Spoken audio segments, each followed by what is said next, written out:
Guys, मैं लीना कुमारी, आप सभी का स्वागत है आपके channel tension free paper time में। बच्चों कैसे हैं आप? आई होप आप सभी अच्छे होंगे और अच्छे से प्रिपरेशन कर रहे होंगे। सो बच्चों, आज की क्लास में हम पर्यटन, परिवहन और यात्रा सेवा जो tourism, transport and travel services का वोकेशनल सब्जेक्ट है, उसका आज ही क्लास में हम सेक्शन ब पढ़ने वाले हैं। उसके क्वेश्चन पेपर को हमारी सीरीज़ चल रही थी सॉल्व करने की, तो आज के सेक्शन में हम क्वेश्चन ब के क्वेश्चन पेपर को सॉल्व करेंगे। अगर कोई डाउट हो तो प्लीज़ कमेंट बॉक्स में कमेंट्स कर सकते हैं, और अगर आपने फर्स्ट भाग नहीं देखा तो आपको डिस्क्रिप्शन में आइकन में आपका लिंक मिल जाएगी, आप वहाँ जाकर देख सकते हैं। सो चलते हैं अपनी क्लास की और ब सेक्शन के अंदर बच्चों पहला क्वेश्चन है, पर्यटन के महत्व का वर्णन कीजिए। Describe the significance of tourism. ये क्वेश्चंस के ऊपर बच्चों स्पेसिफिक एक वीडियो है, इंपॉर्टेंट ऑफ टूरिज्म, आप वहां जाकर देख सकते हैं। मैंने सारे ही क्वेश्चंस पर वीडियोस बनाई हुई है, आपको डिस्क्रिप्शन में आइकन पर मिल जाएगी, आप वहां जाकर भी देख सकते हैं। नेक्स्ट क्वेश्चन है आपका, स्वास्थ्य पर्यटन को समझाए। Explain the health tourism. इस क्वेश्चन को समझते हैं बच्चों, ठीक है। इसका उत्तर को हम देखते हैं और समझते कि किस प्रकार से हमारा हेल्थ टूरिज्म होता है। उत्तर है, जब लोग अपनी चिकित्सा या उपचार के लिए अपने देश से बाहर किसी अन्य देश की यात्रा करते हैं तो यह चिकित्सा पर्यटन या मेडिकल टूरिज्म कहलाता है। कुछ दशकों पहले प्राय कम विकसित देशों के लोग उच्च विकसित देशों के प्रमुख चिकित्सा केंद्रों में अपने देशों में उपलब्ध चिकित्सा उपचार के लिए चिकित्सा पर्यटन करते थे, परंतु हाल ही वर्षों में उच्च विकसित देशों के नागरिक सस्ते लेकिन गुणवत्तापूर्ण चिकित्सा के लिए तीसरे दुनिया के देश की यात्रा करने लगे हैं। सस्ता होने के अलावा अपने देश में किसी चिकित्सीय उपचार का उपलब्ध ना होना या अवैध होना भी चिकित्सालय पर्यटन का कारण होता है।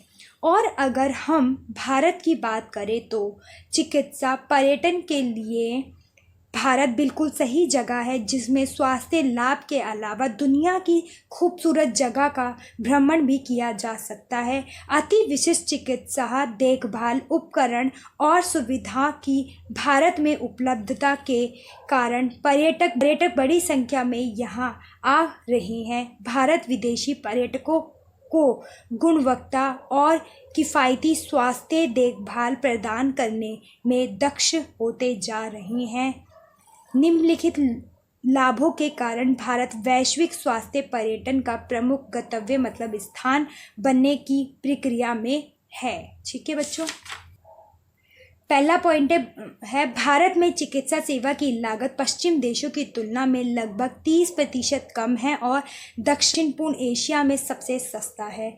नेक्स्ट है, भाषा मुख्य कारक है जो चिकित्सा और स्वास्थ्य पर्यटन के लिए बहुत अधिक संख्या में विदेशी पर्यटकों को आकर्षित करता है। भारत में अच्छी अंग्रेजी बोलने वाले डॉक्टरों, मार्गदर्शकों और चिकित्सक स्टाफ की बड़ी संख्या है। यह विदेशियों को भारतीय डॉक्टरों के साथ संबंध बनाने में सुविधा प्रदान करता है। नेक्स्ट पॉइंट है बच्चों, भारतीय अस्पताल कार्डियोलॉजी और कार्डियोथोरेसिस सर्जरी, जोड़ प्रतिस्थापन, ट्रांसप्लांट, सौंदर्य उपचार, दंत चिकित्सा, हड्डियों की सर्जरी इत्यादि में दक्षता प्राप्त कर रहा है। नेक्स्ट है, भारत में चिकित्सा सेवाओं में पूर्ण काया रोग विज्ञान, शारीरिक और जन विज्ञान जांच, ऑडियोमेट्री, स्पेरोमेट्री, सीने का एक्सरा, 12 लीड ECG, 2D ईका, कलर, डॉपलर, गोल्ड स्टैंडर्ड की एक्सरे, बोन डेंसिटोमेट्री, काया वसा विश्लेषण, कॉर्नरी रिस्क मार्क्स, उच्च क्षमता वाली MRI आदि शामिल है। बच्चों, ये वो सारे ही सर्जरी या फिर एक तरीके से हम कह सकते हैं जो भी एक दवा की ज़रूरत होती है, वो भारत में दिन प्रतिदिन इन चीज़ों पर एक्सपेरिमेंट और इसका विकास प्रतिदिन बढ़ता जा रहा है। ठीक है, नेक्स्ट है, सभी चिकित्सीय उपचार और जांच उद्यम प्रौद्योगिकी रूप से विकसित डायग्नोस्टिक उपकरणों का उपयोग करके किए जाते हैं। नेक्स्ट है, भारत में बचपन के उपचार की लागत विकसित राष्ट्रों की तुलना में लगभग चौथाई है। आधुनिक सहायता प्राप्त प्रजनन तकनीकी जैसे कि IVF और पूर्ण दायरे की सहायता प्राप्त औद्योगिक AIRT सेवाओं ने भारत को बचपन के उपचार के लिए पहली पसंद बना दिया है और इस प्रकार भारत सरकार ने 18 दिसंबर 2017 को संसद में कहा था कि भारत में चिकित्सा पर्यटन का मूल्य वर्ष 2020 तक 9 अरब अमेरिकी डॉलर तक पहुंचने की उम्मीद है, जो 2015 में 3 अरब डॉलर था। पर्यटन राज्य मंत्री के एल्फोज ने लोकसभा को एक प्रश्न के लिखित जवाब में यह जानकारी दी थी।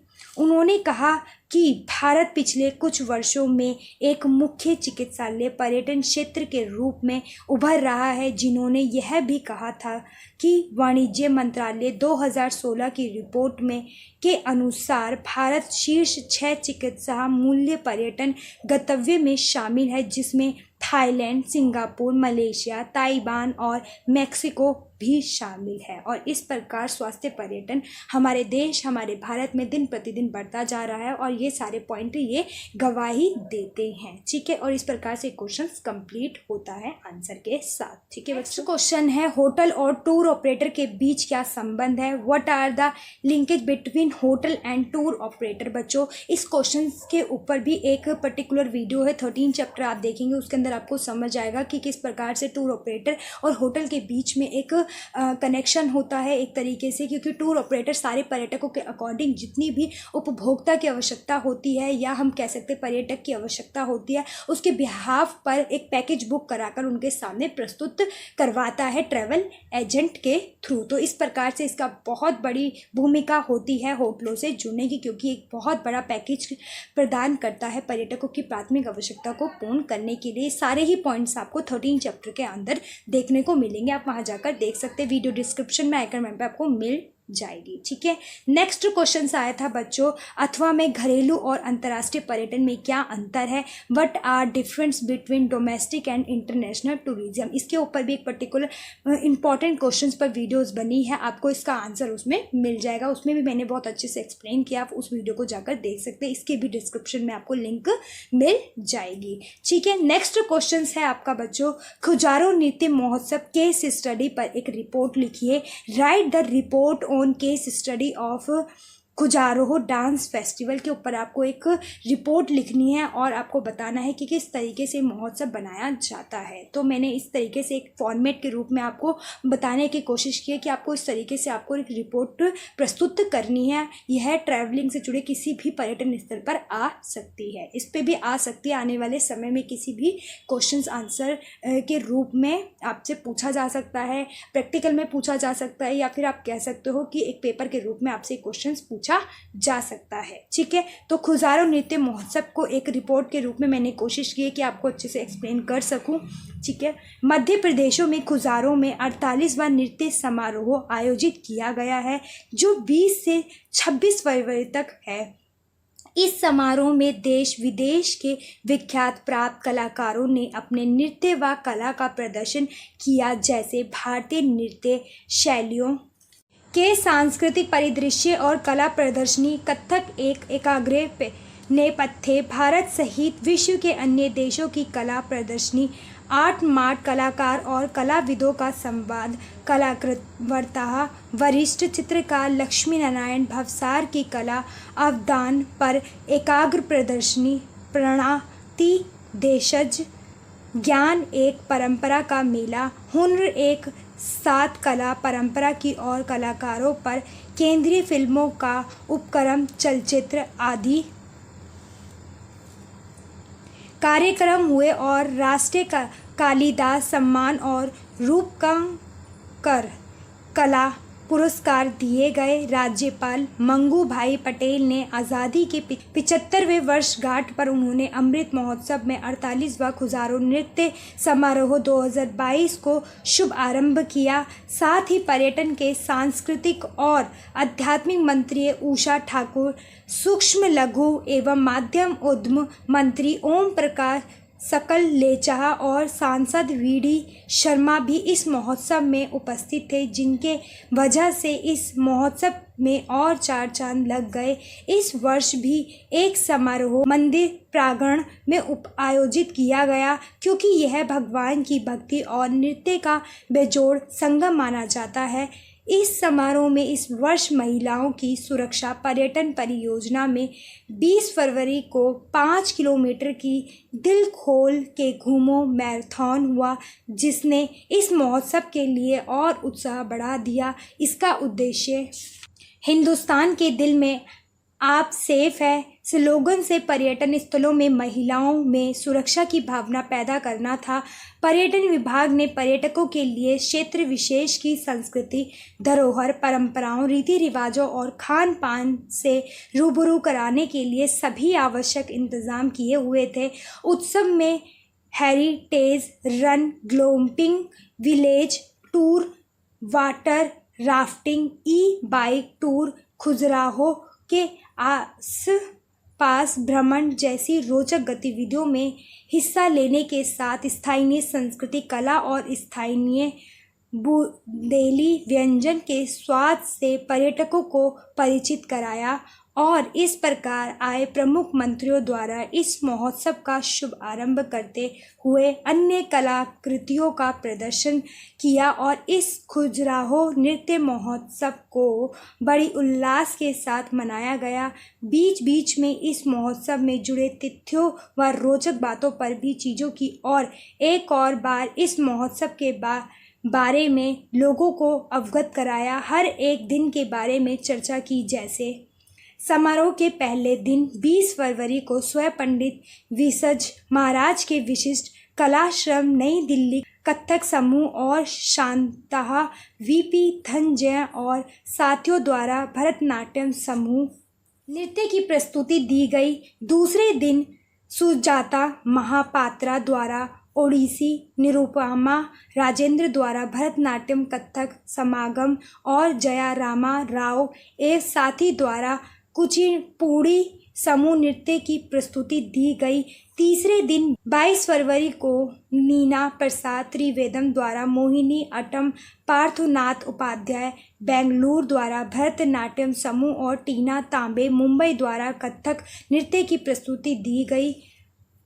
चौथे दिन सोनिया परचूरे मुंबई द्वारा कथक, कमला मंडलम सुनील एवं पेरिस लक्ष्मी कोट्टायाम केरला द्वारा कथकली, भरतनाट्यम रांगनी नगर दिल्ली द्वारा कथक और दानुका अर्थवासः श्रीलंका द्वारा उदारतः ने तुम्हा नृत्य की प्रस्तुति दी गई। समारोह के 5वें दिन बसंत किरण एवं साथी कादिरी आंध्र प्रदेश द्वारा कुचिपुड़ी समूह नृत्य, शर्वरी जैमिया नरसी और साथी पुंडे द्वारा कथक और संध्या पुष्वाहा एवं साथी मुंबई द्वारा भरतनाट्यम समूह नृत्य प्रस्तुति की जाएगी। छठे दिन देविका देवेंद्र एवं मंगला मुखी जयपुर द्वारा कथक, रुद्राक्ष फाउंडेशन भुवनेश्वर द्वारा ओडिसी समूह और नायिका घोष एवं साथी दिल्ली द्वारा कथक समूह नृत्य की प्रस्तुति दी जाएगी। खजुराहो नृत्य समारोह के अंतिम दिन 26 फरवरी को श्रोता देवेंद्र एवं शमा मालवीय भोपाल और द्वारा भरतनाट्यम, कथक, तपस्या इफाल द्वारा मणिपुरी समूह और शर्मा भाटे एवं साथी पुणे द्वारा कथक समूह नृत्य की प्रस्तुति दी जाएगी और इस प्रकार नृत्य समारोह पूर्ण किया गया। बच्चों, ये जो खजुराहो नृत्य महोत्सव के ऊपर जो आपको रिपोर्ट लिखनी है वो आपको सारी पास्ट टेंस के अंदर लिखनी है। जिस तरीके से आप ग्रामेटिकली इंग्लिश में रिपोर्ट लिखते हो उसी की तरीके से आपको हिंदी में भी टूरिज़्म से रिलेटेड जितनी भी रिपोर्ट लिखने की आती है, केस स्टडी आता है, आपको इस तरीके से मेंशन करना है। ठीक है। अथवा में एक क्वेश्चन आया था, टूर गाइड लाइसेंस की क्या प्रक्रिया है? What is the process of tour guide licence?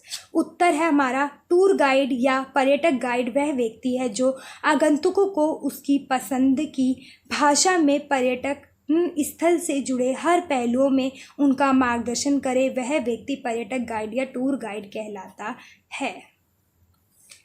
Tour guide के लाइसेंस की प्रक्रिया। टूर गाइड बनने के लिए गाइड को कई प्रकार की प्रक्रियाओं से गुजरना पड़ता है, जिसके बाद टूर गाइड को लाइसेंस प्राप्त होते हैं, जो इस प्रकार है। पहला पॉइंट, पर्यटक गाइड को टूर गाइड बनने के दौरान पर्यटन से जुड़े ज्ञान प्रदान किए जाते हैं, जैसे मार्गदर्शन कौशल, पर्यटन उत्पाद, क्षेत्र के भीतर राज्यों के पहलू और मेला, पूरे देश की सामाजिक, राजनीतिक और आर्थिक नीतियां आदियों का ज्ञान प्रदान किया जाता है और यह ज्ञान पर्यटन मंत्रालय द्वारा दिया जाता है। नेक्स्ट पॉइंट है, टूर गाइड की शिक्षा प्राप्त करते हुए ASI द्वारा खुले संरक्षित स्मारकों व पुरातत्व सर्वेक्षण का प्रशिक्षण दिया जाता है। नेक्स्ट है, ट्रेनिंग के दौरान पर्यटक गाइडों को डिस्कशन करना, आमना सामना करना, पूर्ण कॉन्फिडेंस, आत्मविश्वास के साथ पर्यटकों से किस प्रकार रिश्ते बनाने व व्यवहार रखना आदि चीज़ों को सिखाया जाता है। नेक्स्ट है, ट्रेनिंग व शिक्षा पूर्ण होने के बाद उम्मीदवार अपने रिपोर्ट प्रस्तुत करता है जो भी उसने ट्रेनिंग के द्वारा सीखा है। नेक्स्ट है, ट्रेनिंग पूर्ण होने के बाद टूर गाइड के लिखित परीक्षा व मौखिक परीक्षा होती है। यह लिखित परीक्षा 200 अंकों की होती है, जिसमें से 100 अंक लाना अनिवार्य है। लिखित परीक्षा के बाद 100 अंक का मौखिक परीक्षा वाइवा होता है, जिसमें 50 अंक लाना अनिवार्य है। गाइड की आवाज़ बुलंद व पूर्ण आत्मविश्वास वाली होनी चाहिए। साथ ही यह मौखिक वाइवा आंतरिक व बाहरी प्रशिक्षण द्वारा होता है, जिसमें 25 अंक लाना ज़रूरी है। आंतरिक व बाहरी नहीं तो टूर गाइड पास नहीं होता और उसका पेपर व ट्रेनिंग रद्द कर दी जाती है और फिर से पर्यटक को नए सिरे से प्रवेश लेना पड़ता है। ठीक है।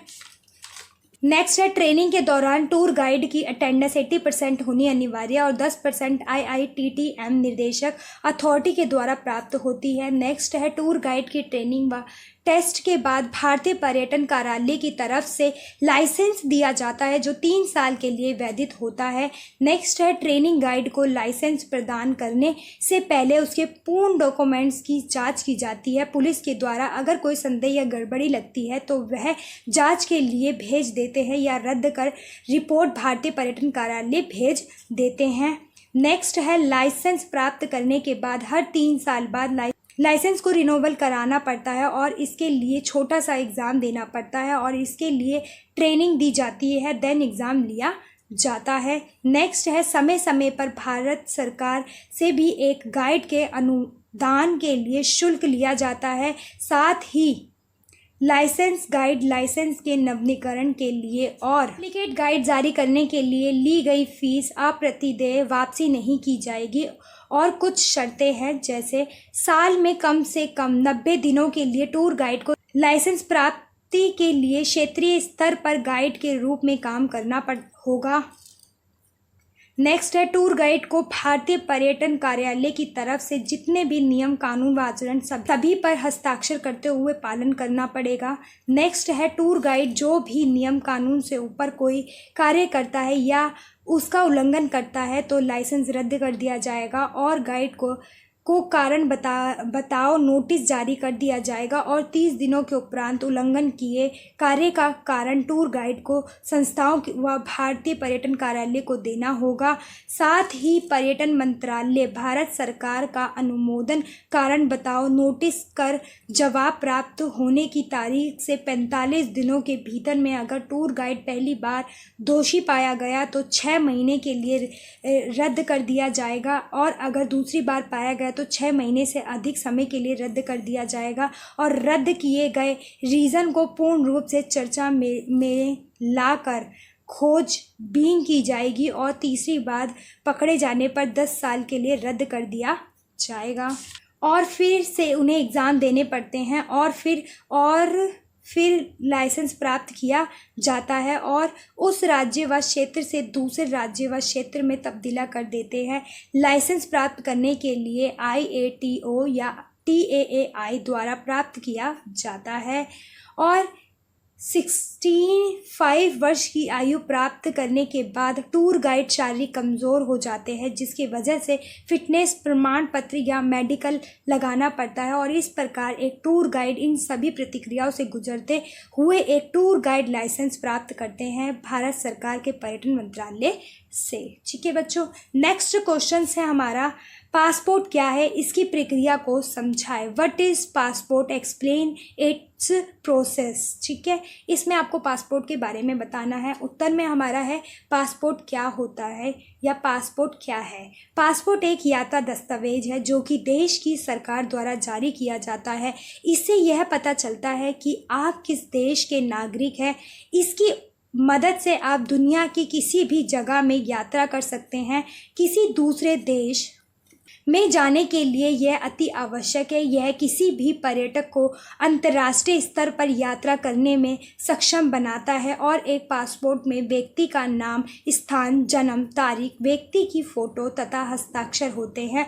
और इस प्रकार पासपोर्ट अधिनियम 1967 के तहत देश की नागरिकता के प्रमाण के रूप में कार्य करता है और पर्यटकों को यात्रा व पसंदीदा पर्यटन स्थल की पूर्ण जानकारी पर्यटकों की इच्छा के रूप में पूरी कराता है। ठीक है, ये वीज़ा की एक प्रक्रिया या वीज़ा क्या होता है उसका आंसर है बच्चों। ठीक है, अब पढ़ते हैं हम भारत में पासपोर्ट की प्रक्रिया या प्रकार क्या होते हैं।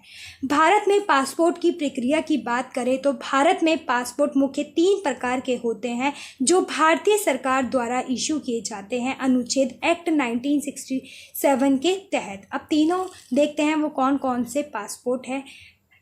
टाइप 1 जिसे हम P ordinary passport, P denotes करता है कि पर्सनल, ये ऑर्डिनरी पासपोर्ट होते हैं जिन्हें कि आम लोगों को इशू किया जाता है। मुख्यतः जर्नल कार्य की ट्रैवलिंग करना, अपने हॉलिडे में या फिर बिजनेस के लिए इस्तेमाल किया जाता है। पी पासपोर्ट जिसे हम कह सकते हैं।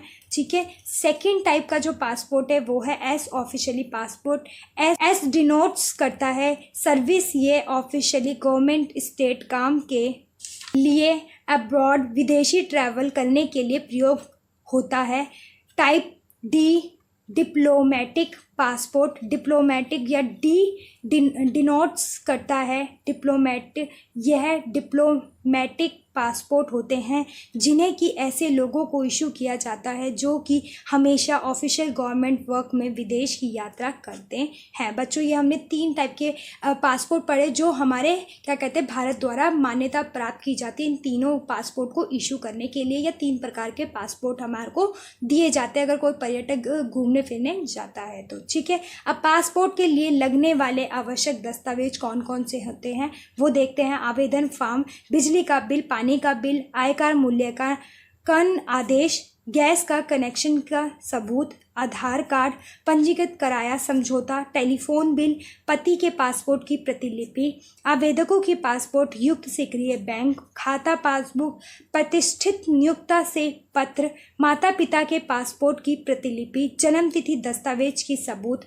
नगर जन्म प्रमाण पत्र, गैर ECR श्रेणियों के लिए 16 दस्तावेज प्रमाण यदि लागू हो तो। ये सारे वो आपके पासपोर्ट के लिए लगने वाले मेन डॉक्यूमेंट्स हैं जो पासपोर्ट बनाने में लगते हैं। ठीक है बच्चों, नेक्स्ट है पासपोर्ट के लिए अप्लाई कैसे करें। पासपोर्ट बनाने के लिए सबसे पहला स्टेप है पासपोर्ट के लिए रजिस्ट्रेशन फॉर्म भरना। अगर कोई व्यक्ति चाहे तो वह अपने पासपोर्ट के लिए ऑनलाइन रजिस्ट्रेशन कर सकता है। इसके लिए कोई व्यक्ति पासपोर्ट के लिए फॉर्म को संबंधित पासपोर्ट ऑफिस में जमा कर सकता है। इसके लिए व्यक्ति चाहे तो स्पीड पोस्ट के द्वारा भी फॉर्म भेज सकता है और इस प्रकार से बच्चों पासपोर्ट अप्लाई किया जाता है। अब देखते हैं पासपोर्ट के लिए फॉर्म कैसे भरें। पहला पॉइंट है हमारा, पासपोर्ट के लिए फॉर्म को मशीन द्वारा चेक किया जाता है, इसलिए यह ज़रूरी है कि इसे विशेष सावधानी से भरा जाए। सेकंड पॉइंट है, फॉर्म को कैपिटल लेटर्स में भरना चाहिए। यह लेटर्स ठीक उसी प्रकार के होने चाहिए जिस तरह फॉर्म में दिए गए हैं। फॉर्म भरते समय किसी भी प्रकार से कोई गलती नहीं होनी चाहिए। नेक्स्ट है, फॉर्म को काले या नीले पेन से भरना चाहिए। नेक्स्ट है, फॉर्म को भरते समय हर एक शब्द के बाद एक ब्लॉक खाली छोड़ देना चाहिए। नेक्स्ट है, फॉर्म भरते समय शब्द पूरी तरह से ब्लॉक के अंदर भरा होना चाहिए।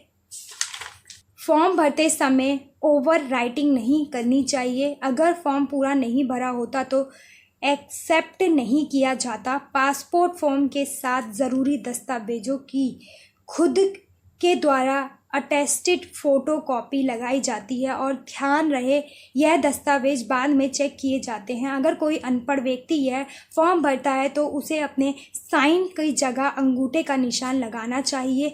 फॉर्म के भरने के बाद पासपोर्ट के लिए अप्लाई करने वाले व्यक्ति को फॉर्म की ज़रूरी दस्तावेजों के साथ पासपोर्ट ऑफिस में सबमिट करना चाहिए। अगर व्यक्ति चाहे तो फॉर्म को यहाँ भी सबमिट कर सकता है। नेक्स्ट है, पासपोर्ट ऑफिस के काउंटर पर स्पीड पोस्ट के द्वारा फॉर्म भेजा जा सकता है। जिला पासपोर्ट सेल में भी भेजा जा सकता है। पासपोर्ट कनेक्शन सेंटर में भी पासपोर्ट जमा किया जा सकता है। अगर व्यक्ति चाहे तो पासपोर्ट फॉर्म को किसी करीबी व्यक्ति के द्वारा भी सबमिट करा सकता है। बस इसके लिए एक प्राधिकरण पत्र की ज़रूरत होती है। अगर कोई व्यक्ति पासपोर्ट जल्दी चाहता है तो उसे तत्काल स्कीम के द्वारा अप्लाई करना होता है। फॉर्म भरने के पहले दस्तावेज की सूची को चेक कर लेना चाहिए तथा दी हुई फीस के साथ फॉर्म भरना चाहिए। अब चलते हैं बच्चों नेक्स्ट, भारत में नई पासपोर्ट आवेदन प्रणाली। पासपोर्ट सेवा केंद्र। सितंबर सन 2007 में भारतीय केंद्रीय कैबिनेट ने पासपोर्ट सेवा परियोजना के तहत एक नए पासपोर्ट जारी करने की व्यवस्था की मंजूरी दी। इस परियोजना के अनुसार पासपोर्ट जारी करने की फ्रंट एंड गतिविधियां, पासपोर्ट का प्रशिक्षण, पुलिस के साथ ऑनलाइन जुड़ने और पासपोर्ट के केंद्रीय मुद्रण के लिए सेंट्रल प्रिंटिंग यूनिट्स आदि को हर जगह रखा जाएगा। यह पासपोर्ट जारी करने के लिए नई प्रणाली समय पर पारदर्शी, अधिक सुलभ और विश्वसनीय तरीके से होने की कोशिश कर रही है। आवेदकों को 77 पासपोर्ट सेवा प्रणाली में से एक के माध्यम से पासपोर्ट को ताज़ा पुनर्मुद्रण के लिए आवेदन करना होगा, जो कि पूरे देश में पासपोर्ट सेवा केंद्र के नाम से जानी जाती है। ठीक है बच्चों, अब जो बायोमेट्रिक ई पासपोर्ट है, अभी 2 प्रकार से हम भारत के अंदर नए पासपोर्ट की नीति हुई है। पहले हमने पासपोर्ट नीति पढ़ी पासपोर्ट सेवा केंद्र के द्वारा, अब पढ़ते हैं हम बायोमेट्रिक ई पासपोर्ट के द्वारा। ठीक है, हाल ही में देश और विदेश में राजकीय पासपोर्ट धारक के लिए बायोमेट्रिक ई पासपोर्ट के पहले फेज की शुरुआत की गई है। भारत में इलेक्ट्रॉनिक चिप के साथ ई पासपोर्ट जारी कराया जा रहे हैं और इस प्रकार एक पर्यटक पासपोर्ट के लिए अप्लाई करता है, वह पासपोर्ट प्राप्त करता है। ये सारे पॉइंट्स बच्चों है क्या है पासपोर्ट प्राप्त करने के लिए, कि किस प्रकार से उसको प्राप्त किया जाता है और किस तरीके से अप्लाई किया जाता है। ये इसके क्वेश्चंस का आंसर मैंने बड़ी ही ब्रीफली और इजी लैंग्वेज से देने की कोशिश की। कोई डाउट हो तो प्लीज़ कमेंट बॉक्स में कमेंट्स कर सकते हैं। नेक्स्ट क्वेश्चन है अथवा में बच्चों आया था आपका, ग्राहक सेवा के सिद्धांतों को समझाए, explain the principle of customer services. उत्तर है बच्चों ग्राहक सेवा। ग्राहक सहायता मुख्यतः ग्राहक सेवा के नाम से जानी जाती है। इसमें ग्राहक सेवा प्रतिनिधि किसी ग्राहक को उनके लिए सही उत्पाद का सही तरह से उपयोग करने आदि के बारे में बताते हैं। इसमें उसकी योजना स्थापित करना, प्रशिक्षण, परेशानी के बारे में और उसे ठीक करना और के बारे में जानकारी देने वाला ग्राहक सेवक कहलाता है। इसके एक अर्थ एक संगठन से भी होता है जो वस्तु के मूल्य निर्धारित करता है। इसके अलावा इसमें वह संगठन भी आते हैं जो अपने कर्मचारियों को प्रशिक्षण देने में अधिक पैसे खर्च करते हैं या ग्राहक द्वारा उत्पाद की प्रतिक्रिया लेते हैं। स्वचालित ग्राहक सेवा। इस स्वचालित ग्राहक सेवा मुख्यतः किसी व्यक्ति द्वारा उत्पाद खरीदते समय या समय अंतराल पर दिया जाता है या किसी इंटरनेट साइट में दिया जाता है। इसका लाभ यह होता है कि इससे सेवा देने का समय बढ़ जाता है। यह 24 घंटे उपलब्ध होता है और कोई भी व्यक्ति इसमें जाकर अपनी समस्या या प्रश्न का हल प्राप्त कर सकते हैं। बच्चों ऑनलाइन चीज़ें आ गई है तो ऑनलाइन ही फीडबैक दिया जाता है, वो प्रक्रिया को यहाँ समझाया गया है। नेक्स्ट पॉइंट है इसका दूसरा उदाहरण फ़ोन में मिलता है। कई कंपनियां फ़ोन पर कॉल करने से उसमें विकल्प देती है, जैसे हिंदी में भाषा चुनने हेतु 1 दबाएं, अन्य भाषा हेतु 2 दबाएं। इसी के साथ यह फ़ोन पर अंकों को दबाकर आगे के विकल्प और कई समस्याओं का हल देते हैं। यह पहले से ही डाला गया होता है कि इस तरह की समस्या आ सकती है और कोई इस तरह के प्रश्न पूछ सकता है। ठीक है बच्चों, नेक्स्ट है ऑनलाइन और इंटरनेट के समय में इस तरह की सेवा बहुत अधिक उपयोगी बन गई है। इसमें कोई भी व्यक्ति इंटरनेट के माध्यम से किसी साइट में जाकर उत्पाद से जुड़ी जानकारी प्राप्त कर सकता है और यदि कोई अन्य जानकारी भी चाहे होती है तो वह उसके माध्यम से बात कर